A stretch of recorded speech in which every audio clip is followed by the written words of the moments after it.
With the coronavirus pandemic, a day is a long time. So it seems like an age has passed since Liam Bartlett reported our first story about the disease.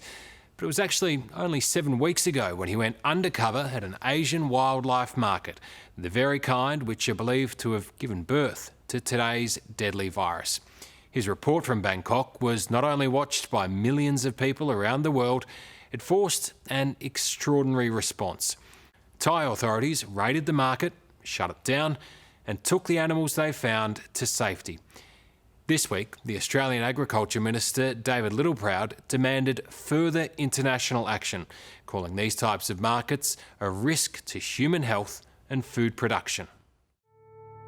So that will work well. It's a Saturday morning, 7 weeks ago. Film Steve and I. I'm with Stephen Galster, an environmental and human rights investigator based in Thailand. You've got the lenses in the backpack, right? We're getting ready for an undercover operation using secret cameras. So this should work quite well for us. This just all tucks away in here.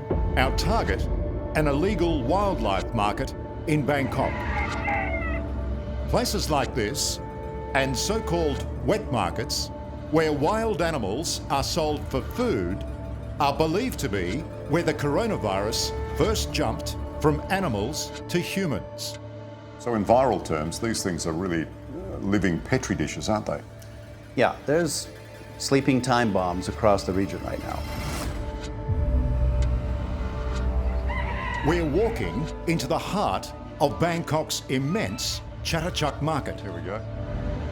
I think of this place as a torture chamber and a filthy laboratory all mixed into one. Here, in hot, squalid, and cramped conditions, wild animals smuggled in from all over the world. They've all been pulled from their natural environment, brought thousands of miles in some cases all the way here in contaminated conditions, bringing with them God knows what. With literally thousands of people here today, it's a perfect storm really for the Wuhan thing to happen again right here. These animals are never together in the wild, and so are vulnerable to viruses carried by each other. In these terrible conditions, those viruses can pass to the humans who handle them. Who knows? The next global pandemic could already be festering in one of these cages. So what are they selling that iguana for? Is that for meat? อะไรนะครับ4,500 หรอ So you can do whatever you want with it. That'll cost about $150 US. Then, deep within the market, a single shop that should rightly terrify a world being ravaged by coronavirus. An African serval cat, a fennec fox from the Sahara, and marmosets from South America. This is just incredible. Has no one told these people that this is where the other viruses came from? Well, we have, and we've told them this is Wuhan in the making, number 2, and so we're asking them to shut it down because it's a prescription for disaster. Exposed by 60 Minutes, the authorities swooped. Over 10 days, police and officers from the Thai Ministry of Environment conducted operations at Chatuchak Market.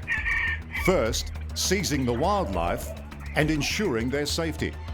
Then, conducting large-scale disinfecting operations throughout the market. Finally, closing it down. But markets like this have reopened in China and still remain open all across Asia. Australian Agriculture Minister David Littleproud Good luck. is among those calling for an international response. Well, look, the Australian Chief Veterinary Officer, who I take my advice on biosecurity, has come out also and said that he believes that these wildlife wet markets should be phased out. So if you want to stop the next pandemic, it's going to have to be truly a global attempt to shut these markets down. Yeah, I mean, look, coronavirus is spreading all over the world. So that should tell us we need to not just shut down the markets in Thailand. We need to shut them down in China, Indonesia, Laos, Cambodia, Burma, and perhaps other countries as well. Otherwise, it's going to expand or recur. Markets like the one Liam helped close are still operating throughout Asia, and incredibly, in China, the government has recently authorised the export of wild animal products which were believed responsible for the SARS virus. Hello, I'm Sarah Abo. Thanks for watching. To keep up with the latest from 60 Minutes Australia, make sure you subscribe to our channel. You can also download the 9Now app for full episodes and other exclusive 60 Minutes content.